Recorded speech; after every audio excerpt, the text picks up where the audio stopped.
स्वागत है दोस्तों आपका हमारे इस YouTube चैनल पे। दोस्तों यहाँ से फिर से हम नए टेस्ट सीरीज़ में लेकर हाजिर हूँ आप लोगों के सामने। और जैसा कि जो पहले से हमसे जुड़े हुए हैं वो जानते हैं कि कैसे टेस्ट सीरीज़ देना है, लेकिन फिर भी मैं इस वीडियो में बता दे रहा हूँ कि कैसे आप लोग इस टेस्ट सीरीज़ से ज्वाइन कर सकते हैं। मुफ्त है वो भी बिल्कुल। सबसे पहले आपको हमारा टेलीग्राम चैनल Confusion9.2.11 ज्वाइन करना पड़ेगा। मैनुअल भी आप टेलीग्राम में सर्च कर सकते हैं और उसका लिंक भी मैं टेलीग्राम चैनल में दे दूंगा, वहाँ से भी आप ज्वाइन कर सकते हैं। उसके बाद मैं आप टेलीग्राम चैनल में ये पीडीएफ सेंड कर देता हूँ। पीडीएफ में आप लोग क्वेश्चन नंबर अपना 1 2 3 जितना भी क्वेश्चन होगा उसमें नोट कर लीजिए कॉपी में, और उसके बाद जो आपको आंसर लगता है वो यहाँ पे सर्च कर लिख लीजिए। और उसके बाद जब वीडियो ये मैं सेंड कर देता हूँ तो वहाँ से आप लोग अपना आंसर मिला सकते हैं। और वीडियो में मेरा आंसर और एक्सप्लेनेशन दोनों साथ में रहता है, जो कि बहुत ही इंपॉर्टेंट रहता है। और ये आप लोग को टेस्ट सीरीज पता है कि 67th बीपीएससी पीटी और सीडीपीओ पीटी का साथ में ये टेस्ट सीरीज लिया जा रहा है। तो अगर आप लोगों ने हमारा टेलीग्राम चैनल और यूट्यूब चैनल अगर ज्वाइन नहीं किया है तो जल्द से जल्द आप हमारा टेलीग्राम चैनल ज्वाइन कर लें। तो चलिए शुरू करते हैं। और आपका जैसे मार्क्स मान लीजिए कि आपका 18 सही हुआ तो 18 बटा मान लीजिए इसमें 38 क्वेश्चन है तो 38 कर दीजिए, तो मैं समझ जाऊंगा कि आपका 18 क्वेश्चन सही है। और 38 क्वेश्चन में तो कमेंट करके अपना मार्क्स जरूर हमें सेंड करें इसी फॉर्मेट में। तो चलिए शुरू करते हैं। पहला क्वेश्चन यहाँ पे 32 नंबर है। ये पहला क्वेश्चन है, ठीक है। द्रव्य की कितनी अवस्था होती है? तो देखिए यहाँ पे नॉर्मल क्या होगा कि आप लोग मार दीजिएगा, ठीक है। द्रव्य की ठोस द्रव गैस होती है तो ऑप्शन बी आप लोग मार दीजिएगा। लेकिन यहाँ पे जो ऑप्शन ई हो जाता है तो ये थोड़ा सा कंफ्यूजन कर देता है। अगर यही क्वेश्चन आईएएस में पूछता तो आईएएस में यहाँ पे ऑप्शन ई आराम से ले लेता। क्यों? क्योंकि देखिए सामान्य परिस्थिति में तो द्रव्य की 3 अवस्था होती है, ठोस द्रव गैस। किंतु विशेष परिस्थिति में द्रव्य की जो अवस्था होती है वो 2 होती है, प्लाज्मा और बोस आइंस्टीन। मॉडर्न फिजिक्स में ये साबित हो चुका है। तो इस वजह से 3 और 2 दोनों हो जाता है, इसलिए इसमें कोई आंसर नहीं होगा, इसलिए ऑप्शन ई यहाँ पे हो जाएगा। लेकिन अगर बीपीएससी में पूछेगा तो आप लोग देख लीजिएगा क्या आप लोग को सही लगता है। ऑप्शन बी मुझे भी ज़्यादा सुटेबल लगता है। सामान्य परिस्थिति में तो 3 ही होता है, तो बीपीएससी 3 भी मान सकता है। लेकिन अगर आप लोग को मतलब सक्सेस नहीं पास नहीं करवाना होगा तो वो चुपके से इसका आंसर ई भी कर सकता है। तो ये आप लोग क्वेश्चन देख सकते हैं, क्योंकि बीपीएससी का रहता है कि 1 2 क्वेश्चन ऐसा देगा कि कुछ भी हो सकता है, वो उसके हिसाब से बीपीएससी पे ही डिपेंड करेगा कि उसको क्या आंसर देता है। तो इस वजह से मैं भी सेट में 1 2 क्वेश्चन ऐसा आपको मिल जाएगा कि आप क्या आंसर देते हैं, वो डिपेंड करता है। नेक्स्ट है ये 33 में सामान्यतः आदर्श गैस कहा जाता है। तो इसका सही आंसर हो जाएगा ऑप्शन ई। क्यों? क्योंकि देखिए यहाँ पे ई इसलिए होगा क्योंकि इसमें से कोई इसका सही ऑप्शन नहीं है। आदर्श गैस उसे कहा जाता है जो बॉयल्स के नियम, एवोगाड्रो के नियम और चार्ल्स के नियम को फॉलो करता है, ठीक है। तो ये जो तीनों लॉ को फॉलो करता है उसी को आदर्श गैस बोलते हैं। तो आप लोग एक बार बॉयल्स लॉ, एवोगाड्रोस लॉ और चार्ल्स लॉ जरूर पढ़ लीजिएगा, बहुत ही इंपॉर्टेंट है और पूछता भी है एग्जाम में। तो आदर्श गैस देखिए ये काल्पनिक होती है, वास्तविकता थियोरेटिकल ये है, प्रैक्टिकल ये फिलहाल अभी संभव नहीं है, ऐसा गैस नहीं मिला है, ठीक है। नेक्स्ट क्वेश्चन आइए। आयोडीन और पोटेशियम क्लोराइड के मिश्रण से आयोडीन को अलग किया जा सकता है, तो किस विधि के द्वारा अलग किया जा सकता है? तो ये हो जाएगा ऑप्शन ए, ऊर्ध्वपातन के द्वारा। क्योंकि दोनों का जो बॉइलिंग पॉइंट है वो अलग अलग है, इसी वजह से ऊर्ध्वपातन विधि द्वारा इसे अलग किया जा सकता है। नेक्स्ट क्वेश्चन आइए। क्रोमैटोग्राफी की तकनीक का प्रयोग होता है, तो इसका 35 का जो सही आंसर हो जाएगा ऑप्शन ए, एक मिश्रण से पदार्थों को अलग करने में इसका प्रयोग किया जाता है। नेक्स्ट आइए। नेक्स्ट क्वेश्चन बोल रहा है किसी तत्व के रासायनिक गुण कौन तय करता है? तो इसका सही आंसर हो जाएगा ऑप्शन ए, इलेक्ट्रॉन की संख्या। ये आप लोग ध्यान दीजिएगा और ये क्वेश्चन भी पूछा हुआ है, ठीक है। नेक्स्ट क्वेश्चन है 37, औषधि विज्ञान के पिता के नाम से कौन जाने जाते हैं? तो 37 का ये इंपॉर्टेंट है, ऑप्शन हो जाएगा बी, हिप्पोक्रेट्स। आप लोग इसको भी याद रखिएगा। रोगों के उपचार के लिए दवाओं का प्रयोग सर्वप्रथम हिप्पोक्रेट्स ने किया था, अतः इन्हें औषधि विज्ञान का पिता कहा जाता है। नोट कर लीजिएगा 37 नंबर। नेक्स्ट क्वेश्चन में आइए, इलिशा नामक जांच किस रोग के पहचान के लिए की जाती है? तो ये सभी को अब पता हो गया है, HIV वायरस की जांच के लिए। और इलिशा का इसमें फुल फॉर्म क्या होता है? तो इसका फुल फॉर्म होता है एंजाइम लिंक्ड इम्यूनो सॉर्बेंट एस्से। ठीक है, ये टेस्ट एड्स के पहचान के लिए किया जाता है, यानी कि HIV वायरस के डिटेक्शन के लिए किया जाता है। नेक्स्ट क्वेश्चन आइए 39 नंबर में, इनमें से किस रोग का वाहक एडिस एजिप्ट नामक मच्छर नहीं है? देखिए क्वेश्चन भी आप लोग एक बार सही से पढ़िएगा, ठीक है। कई बार होता है नामक मच्छर तुरंत मार दिया, आंसर पता चला रही इसमें तो नहीं पूछ रहा था, तो इसका ध्यान रखिएगा, इसमें 39 में नहीं पूछ रहा है। तो 39 का इसका सही हो जाएगा ऑप्शन डी, मलेरिया। मलेरिया का क्या हो जाएगा? तो मलेरिया का मादा एनफ्लीज मच्छर हो जाएगा। और मलेरिया के रोग का कारण प्लाज्मोडियम नामक प्रोटोजोआ होता है, जिसका वाहक जो है मादा एनफ्लीज मच्छर है। बाकी चिकनगुनिया, डेंगू, पित्त ज्वर का मादा इजिप्ट नामक मच्छर जो है वो वाहक होता है। तो ठीक है, इसका ऑप्शन डी हो जाएगा।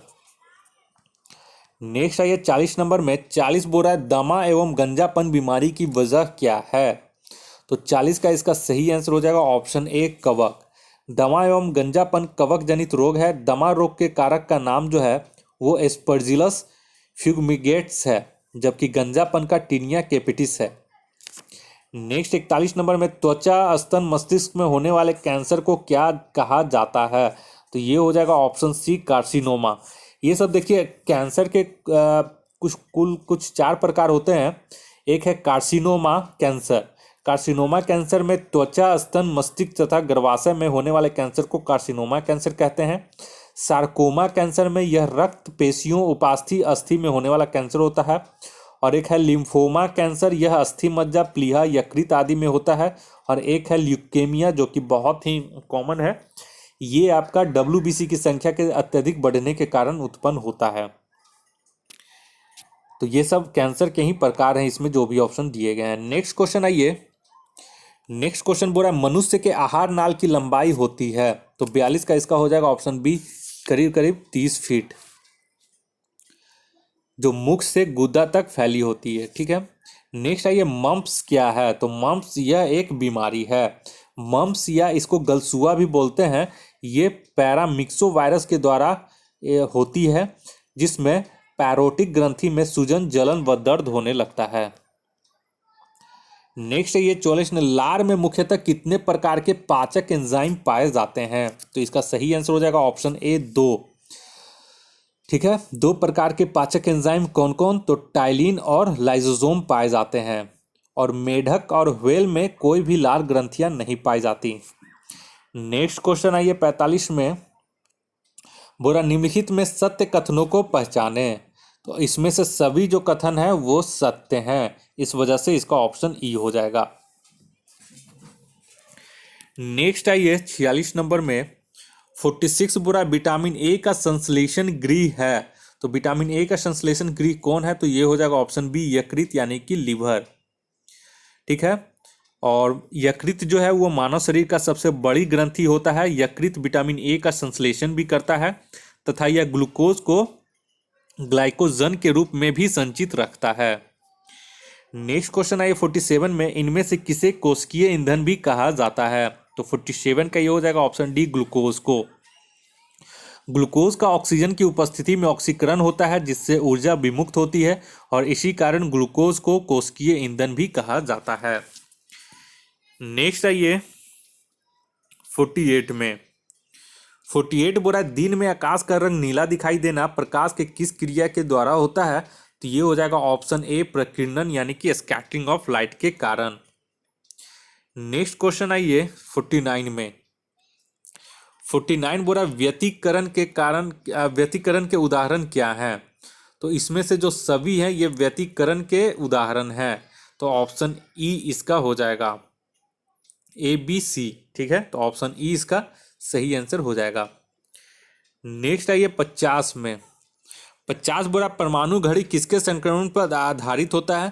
तो ये बहुत लोग को पता होगा, ऑप्शन ए, सीजियम पर आधारित होता है। 51 सीजियम तत्व है। ठीक है, 51 नंबर में, ये समतल दर्पण की वक्रता त्रिज्या, समतल दर्पण यानी कि प्लेन मिरर की वक्रता त्रिज्या क्या होगी? तो इसका ऑप्शन बी हो जाएगा, अनंत होता है। नेक्स्ट आइए 52 में। 52 है इंद्रधनुष बनने का कारण है। तो 52 का यहाँ पे हो जाएगा ऑप्शन सी, अपवर्तन और परावर्तन दोनों इसका कारण होता है। ठीक है, नेक्स्ट आइए 53 में। 53 बोल रहा है कि बेलनाकार लेंस यानी कि सिलेंड्रिकल लेंस का प्रयोग किस दृष्टि दोष को दूर करने में किया जाता है। तो 53 का हो जाएगा यहाँ पे ऑप्शन बी, अबिंदुकता दृष्टि दोष को दूर करने में बेलनाकार लेंस का उपयोग किया जाता है। 54 में ये एक बैरल सामान्यतः कितने लीटर की माप को धारित करता है या धारिता उसको कहते हैं। तो सामान्यतः एक बैरल में कितना लीटर होता है। तो 54 के यहाँ पे हो जाएगा ऑप्शन बी, 159 लीटर। और ये सब कच्चा तेल मापने में प्रयोग किया जाता है बैरल। नेक्स्ट आइए 55 में बोल रहा है कितने मैक से अधिक चाल को हाइपरसोनिक चाल कहा जाता है। तो 55 का याद रखिएगा ऑप्शन ए, 5 मैक से ज़्यादा रहेगा तो हाइपरसोनिक। ठीक है, 5 से 1 मैक के बीच रहेगा तो सुपरसोनिक, और 1 मैक चाल रहेगा तो उसको 1 मैक ध्वनि की चाल को ही 1 मैक बोलते हैं। ठीक है, तो ध्वनि की चाल को 1 मैक, 1 मैक से ज़्यादा चाल रहेगा तो सुपरसोनिक, और 5 मैक से ज़्यादा रहेगा तो हाइपरसोनिक। नेक्स्ट 56 में ये एक सौर मास में कितना दिन होता है। तो ऑप्शन इसका ई हो जाएगा। क्यों? क्योंकि देखिए एक सौर मास में यहाँ पे कोई भी सही ऑप्शन नहीं है। एक सौर मास में 30 दिन या 31 दिन होगा, लेकिन फरवरी मंथ में ये एक सौर मास में 28 या 29 दिन होता है। तो इस वजह से इसका कोई भी ऑप्शन इसमें मैच नहीं कर रहा है। नेक्स्ट आइए 57 में। 57 बोल रहा है हृदय गति मापने हेतु कौन सा यंत्र प्रयोग किया जाता है। तो 57 का यहाँ पे हो जाएगा ऑप्शन सी, कार्डियोग्राम। शुरुआत में ही पहला नंबर जो था इस प्रीवियस टेस्ट में उसमें ये क्वेश्चन आया हुआ था। 58 आइए, थर्म किसका यूनिट है। तो 58 का हो जाएगा यहाँ पे ऑप्शन ए, ऊष्मा का यानी कि हीट का। 59 है ये प्रकाश वर्ष होता है। तो ये बहुत लोगों को पता होगा, प्रकाश द्वारा ये एक वर्ष में तय की गई दूरी को एक प्रकाश वर्ष बोलते हैं। तो ऑप्शन बी इसका सही हो जाएगा। नेक्स्ट आइए 60 में, सूची को मिलान करना है। ठीक है, तो इसका जो सही आंसर हो जाएगा 60 का, वो देखिए यहाँ पे कौन सा होगा। तो 60 का हो जाएगा ऑप्शन सी, 1 2 3 4 यानी आमने सामने। देखिए उच्च वेग पहले ही बता दिए हैं, मैक हो जाएगा। तरंग दैर्घ्य को एंगस्ट्रॉम में 1 एंगस्ट्रॉम बराबर 10⁻⁻10 मीटर होता है। दाब को पास्कल में मापते हैं, ऊर्जा को जूल में मापते हैं। ठीक है, तो इस वजह से 1 2 3 4 ऑप्शन सी इसका सही हो जाएगा। नेक्स्ट आइए 61 में। 61 का बोल रहा है कि निम्नलिखित में से कौन सा कथन सत्य नहीं है। तो उपयुक्त सभी कथन जो है वो असत्य हैं। ठीक है, इस वजह से इसका ऑप्शन ई हो जाएगा।